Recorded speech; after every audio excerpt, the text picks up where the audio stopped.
വിവാഹം കഴിക്കാതെ രണ്ടുപേർ ചേർന്ന് ഒന്നിച്ച് ജീവിക്കുന്ന ലിവിംഗ് ടുഗദർ ബന്ധങ്ങളെ പിടിച്ചു കുടയുകയാണ് ഹൈക്കോടതി. ലിവിംഗ് ടുഗദർ ബന്ധങ്ങൾ വിവാഹമല്ലെന്നും കൂടെ താമസിക്കുന്ന പങ്കാളിയെ ഭർത്താവായി പറയാനാകില്ല എന്നുമാണ് കോടതി നിരീക്ഷിച്ചത്. അതുമാത്രമല്ല, ലിവിംഗ് ടുഗദർ ബന്ധങ്ങളിലെ പങ്കാളിയിൽ നിന്ന് ബന്ധുക്കളിൽ നിന്നോ ശാരീരികമായോ മാനസികമായോ എന്തെങ്കിലും പീഡനങ്ങൾ ഉണ്ടായാൽ അത് ഗാർഹിക പീഡനത്തിന്റെ പരിധിയിൽ വരില്ല എന്ന് തന്നെയാണ് ഹൈക്കോടതി ഇപ്പോൾ ചൂണ്ടിക്കാട്ടുന്നത്. IPC 498A പ്രകാരം ഇത് കേസെടുക്കാനാകില്ല എന്നാണ് ഹൈക്കോടതി വ്യക്തമാക്കുന്നതും. എറണാകുളം സ്വദേശി യുവാവിനെതിരെ കൊയിലാണ്ടി പോലീസ് രജിസ്റ്റർ ചെയ്ത ഗാർഹിക പീഡന കേസ് റദ്ദാക്കിക്കൊണ്ടാണ് ഹൈക്കോടതിയുടെ നിർണായകമായ നിരീക്ഷണമുണ്ടായത്. അതായത്, താനുമായി ലിവിംഗ് ടുഗദറിലായിരുന്ന പങ്കാളി തന്നോട് പിണങ്ങുകയും പരാതിയുമായി പോലീസിനെ സമീപിച്ചെന്നുമാണ് യുവാവ് പറയുന്നത്.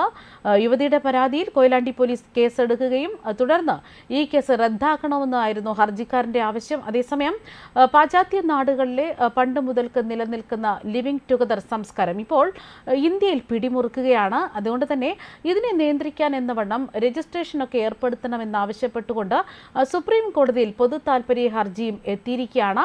എപ്പോൾ വേണമെങ്കിലും ഉപേക്ഷിക്കാവുന്ന ലിവിംഗ് ടുഗദർ ബന്ധങ്ങൾക്ക് മേൽ ചട്ടങ്ങളും മാർഗനിർദ്ദേശങ്ങളും തയ്യാറാക്കാൻ കോടതി നിർദ്ദേശം നൽകണമെന്നാണ് പൊതു താൽപര്യ ഹർജിയിൽ ഉയരുന്ന ആവശ്യം.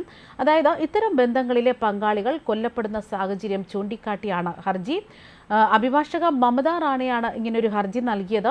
അതായത്, ലിവിംഗ് ടുഗദർ ബന്ധങ്ങൾക്ക് നിയമങ്ങളും മാർഗനിർദ്ദേശങ്ങളും ഇല്ലാത്തത് കൊണ്ട് തന്നെ ബലാത്സംഗം, കൊലപാതകം തുടങ്ങിയ കുറ്റകൃത്യങ്ങളിൽ വലിയ വർധനവുണ്ടായിട്ടുണ്ടെന്നാണ് ഈ ഹർജിയിൽ ചൂണ്ടിക്കാണിച്ചതും. മാത്രമല്ല, ഇതിനു മുമ്പ് ഏറെ കോളിളക്കം സൃഷ്ടിച്ച ശ്രദ്ധ വാൽക്കർ കേസ് ഉൾപ്പെടെ സ്ത്രീകൾ പങ്കാളികളാൽ കൊല്ലപ്പെട്ട സമീപകാല കേസുകൾ ഹർജിയിൽ ചൂണ്ടിക്കാട്ടിയിട്ടുണ്ട്.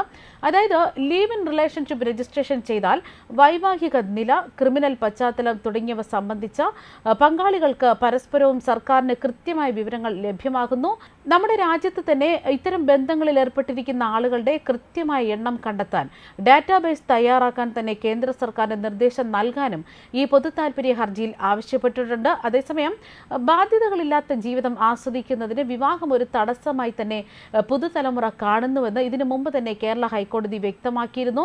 വിവാഹമോചിതരുടെ ഉപേക്ഷിക്കപ്പെട്ട കുട്ടികളുടെ എണ്ണം കൂടുന്നത് സമൂഹ വളർച്ചയ്ക്ക് നല്ലതല്ലെന്ന് ചൂണ്ടിക്കാട്ടിയ കോടതി, വിവാഹബന്ധങ്ങൾക്ക് വലിയ വില നൽകിയിരിക്കുന്ന സംസ്ഥാനമായി കേരളം പോലും ഇപ്പോൾ ജീവിതം ആസ്വദിക്കുന്നത് വിവാഹം തടസ്സമാണെന്ന് ചിന്തിക്കുന്ന പുതുതലമുറയുണ്ടെന്നും വ്യക്തമാക്കുകയാണ്. കൂടാതെ, വൈവാഹിക ബന്ധത്തിന് എക്കാലവും നമ്മുടെ സാമൂഹ്യ ജീവിതത്തിൽ സ്ത്രീ പുരുഷ ബന്ധത്തിൽ മാനസിക ഐക്യത്തിൽ നിന്നാണ് പ്രാധാന്യമെന്ന വാദഗതി ശരിവെച്ചാൽ എല്ലാത്തിനും നിയമത്തിന്റെ കെട്ടുപാടുകൾ ഉള്ളത് നല്ലതാണ്.